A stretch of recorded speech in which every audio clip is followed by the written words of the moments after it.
예수님은 나의 왕, 나의 주인, 나의 생명이십니다. 하나님 아버지, 창조하신 모든 것을 보시고 심히 좋아하시는 모습이 생생하게 그려집니다.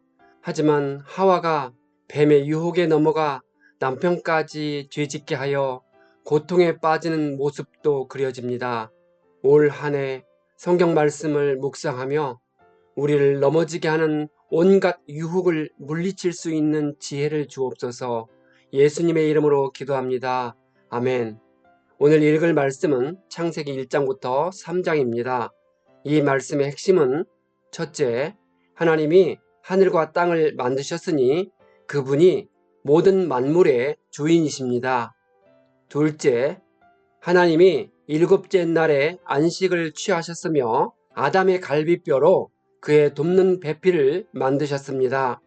셋째, 하와가 뱀의 꾀임에 넘어가 선악과를 먹었고 아담에게 주어 그도 선악과를 먹게 되니 죄가 사람에게 들어왔습니다. 창조되었지만 타락한 인간에 대한 구속의 역사가 요한계시록까지 이어질 것입니다. 창세기 개관. 창세기의 히브리어 제목은 베레슈트인데 태초에라는 뜻입니다. 창세기는 크게는 광활한 우주와 인류의 시작에 대해 다루며 작게는 언약과 하나님의 선택된 백성의 시작을 다룹니다.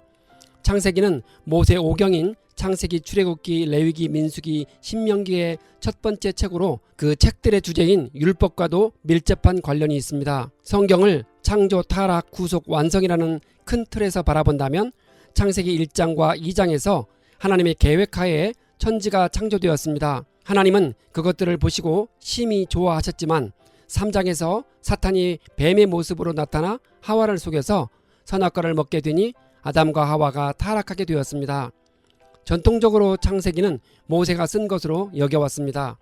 모세가 출애굽 시대에 창세기를 썼기 때문에 구전의 단계를 거쳤을 것입니다. 모세는 하나님의 역사가 성취되던 출애굽의 광야 현장에서 이를 잊지 않기 위해 창세기를 기록하였을 것으로 봅니다. 창세기는 크게 두 부분으로 나눕니다. 1장에서 11장까지는 우주와 인류의 창조를 기술한 원역사입니다.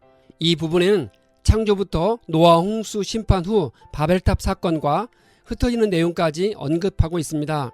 12장부터 50장까지는 아브라함부터 요셉까지 이어지는 족장들의 이야기입니다.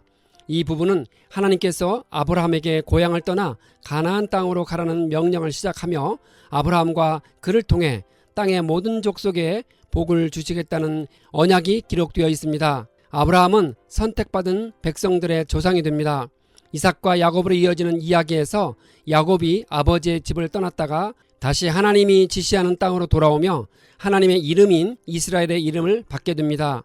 37장에서 50장은 야곱의 12아들 중 요셉에 대한 이야기로서 아브라함의 후손이 하나님의 땅을 떠나 이집트로 가게 된 과정을 설명하고 있습니다.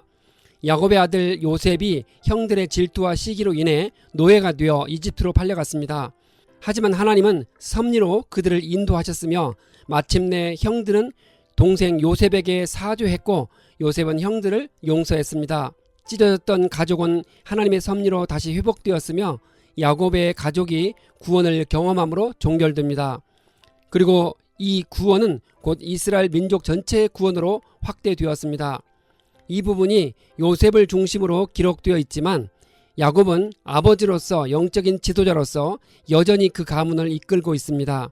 야곱은 49장에서 자신의 아들들에게 안수하고 축복하며 앞으로 그들이 살아갈 미래를 예언하고 있습니다. 1장, 창조의 세계는 장엄하고 놀라운 생명의 신비가 있지만 불과 2장의 기록으로 끝을 냅니다.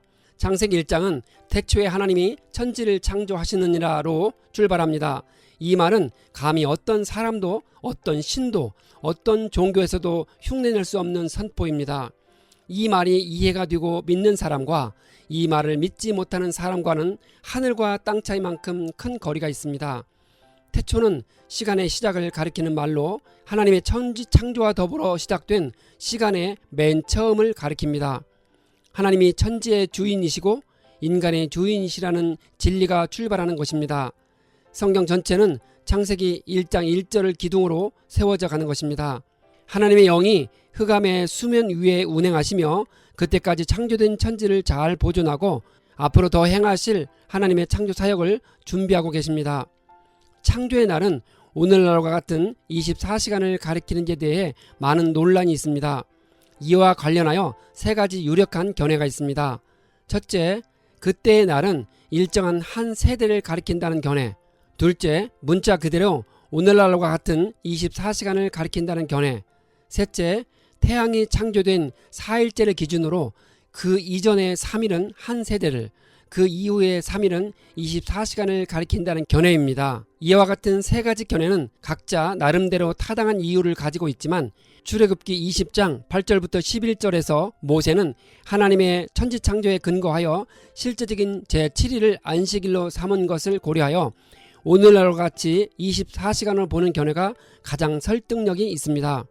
많은 개혁주의 신학자들이 이 견해를 지지하고 있습니다. 저도 이 견해에 동의합니다. 태양이 창조되기 전인 창세기 1장 3절의 빛은 태양빛이 아니고 우주에 가득 찬 에너지 원으로서 근원적인 빛입니다. 하나님은 지구상의 모든 생물들을 그 종류대로 창조하셨는데 그것은 애초에 종간에 더 이상의 진화가 필요치 않은 성숙한 개체로 만들었다는 것을 의미합니다. 따라서 하나님이 닭을 만드셨고 그 닭이 계란을 낳은 것입니다. 하나님이 자신을 가리켜 우리라고 사용하신 이유는 성부, 성자, 성령 하나님, 즉 삼위일체 하나님의 공동사역을 나타내는 말이라 볼 수 있습니다. 히브리어 하나님, 엘로힘이라는 말 자체가 복수 형태로 창세기 1장에서의 엘로힘 하나님의 사역을 설명해주고 있습니다. 유일하시고 전능하신 창조주 하나님이 엘로힘입니다. 사람이 하나님의 형상대로 지음받았다는 말은 육체적인 면을 가르치지 않고 영적인 면을 가리키는 것입니다. 예를 들어 양심, 인격, 도덕성, 의로움, 거룩함, 의지 등입니다. 이것들은 하나님의 속성과 공유되는 것들로서 이런 영적인 속성들로 인해 사람은 창조주 하나님과의 관계를 맺고 상호 교제를 나눌 수 있는 것입니다. 그래서 오직 하나님이 언약을 맺을 수 있는 유일한 피조물은 인간뿐입니다. 하나님이 본래 사람에게 주신 먹거리는 채소와 나무 열매인 식물성 음식이었습니다. 육식은 노아 홍수 이후 허락되었습니다. 하나님은 식물성 음식을 먹으라고 명령하셨고 육식은 허락하셨습니다. 왜 하나님이 천지 만물을 창조하셨는지 우리는 다 모릅니다. 다만 인간을 만드시고 심히 기뻐하신 것을 보면 그 일이 하나님을 기쁘시게 했다고 봅니다. 2장 본장의 하나님은 신실하시고 자신의 언약을 구체적으로 이루어가시는 구원자 야훼 하나님이십니다. 하나님은 천지와 만물을 다 만드시고 일곱째 날에 안식하셨습니다. 하나님이 피곤하시기 때문에 안식한 게 아니라 여기서 안식이라는 표현은 창조 사역과 그 이후의 사역을 구분하기 위한 표식으로 사용되었을 것입니다. 하나님은 생명을 만드시고 유지해 가시는데 이를 섭리하신다고 말합니다. 하나님이 땅의 흙으로 사람을 지으셨습니다. 창세기 1장 26절과 27절 본문이 인간 영혼의 출처를 보여준다면 2장 7절 본문은 인간 육신의 출처를 밝혀주고 있습니다. 인간의 육신은 다른 동물들과 다를 바 없고 생명의 근원은 오직 하나님이 불어넣으신 생명의 기운인 숨에 있음을 알 수 있습니다. 에덴 동산이 어디에 위치해 있는지 입증할 만한 확실한 증거는 없습니다. 그렇지만 에덴 동산과 관련된 네 강을 근거로 추론해 볼 때 그곳은 오늘날 이라크 지역에 속하는 북부 바벨론 지역일 것이라는 견해가 유력합니다. 하나님이 선악과를 따 먹지 못하게 한 이유는 인간이 선과 악에 관해 아는 것 자체를 싫어했기 때문이 아니었습니다. 하나님은 단지 선악과로서 자신에 대한 인간의 순종을 요구하신 것입니다.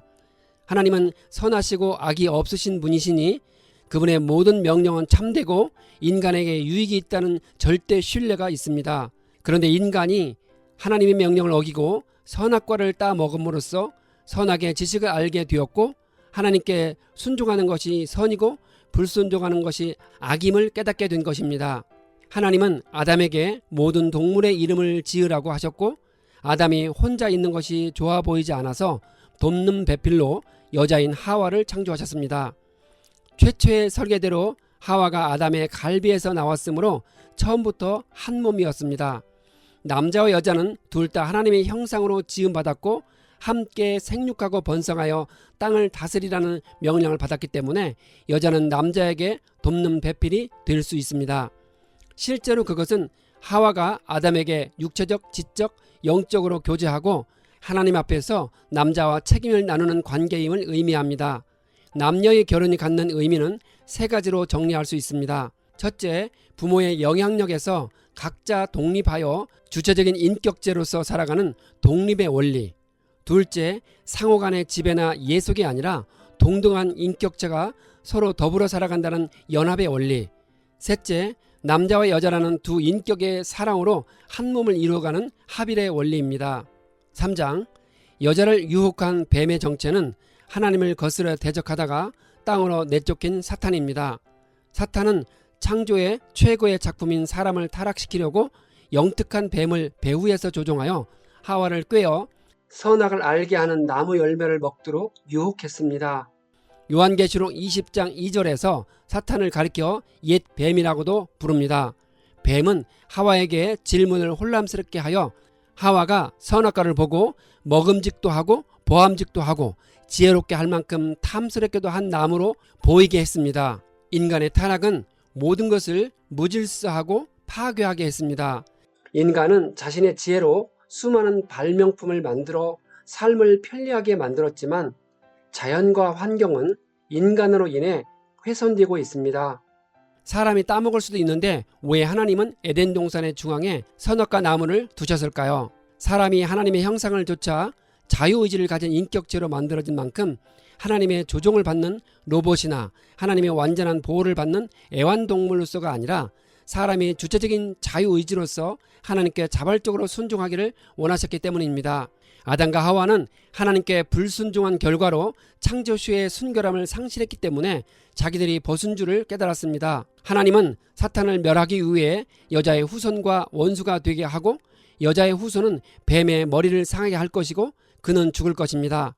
이 약속이 최초의 언약이고 그것은 예수님이 오실 때 완성될 것입니다. 십자가에서 죽으시고 하늘로 올라가신 예수님께서 다시 오실 때 이 언약은 최종적으로 완성될 것입니다.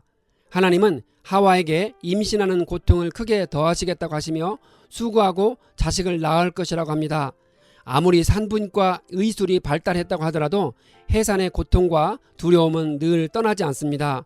또한 자녀를 기르면서 겪는 온갖 어려움은 말할 수 없이 많습니다. 그럼에도 불구하고 자녀를 기르면서 누리는 기쁨이 크기에 이 징계가 감사할 때도 있는 것이죠. 하나님은 아담의 죄로 인해 땅이 저주를 받고 그는 평생 수고하여야 땅의 소산을 먹을 것이라 합니다. 그가 흙으로 돌아갈 때까지 얼굴에 땀을 흘려야 한다고 하십니다. 우리가 다 아는 바와 같이 사람이 일하면서 땀을 흘리면 건강해지고 보람을 느낄 수 있습니다. 하나님의 징계는 힘들고 어렵기도 하지만 이 또한 축복임을 알 수 있습니다. 언젠가 때가 되면 흙으로 돌아간다는 이 진리는 인류 모두에게 보편적이기에 공평하신 하나님께 감사합니다. 하나님은 징계를 하시면서도 가죽 옷을 입혀주시는 은혜를 베풀어 주십니다. 하지만 선악을 알게 하는 나무를 먹었고 죄를 가진 상태로 영원히 살 수 없으니 생명나무를 먹지 못하도록 불칼을 두셨습니다. 생명나무 열매를 먹을 수 있으려면 요한계시록 22장까지 가야 합니다. 그때까지 하나님을 신뢰하고 인내하며 끝까지 완주할 단단한 마음을 먹고 믿음의 경주를 해야겠습니다.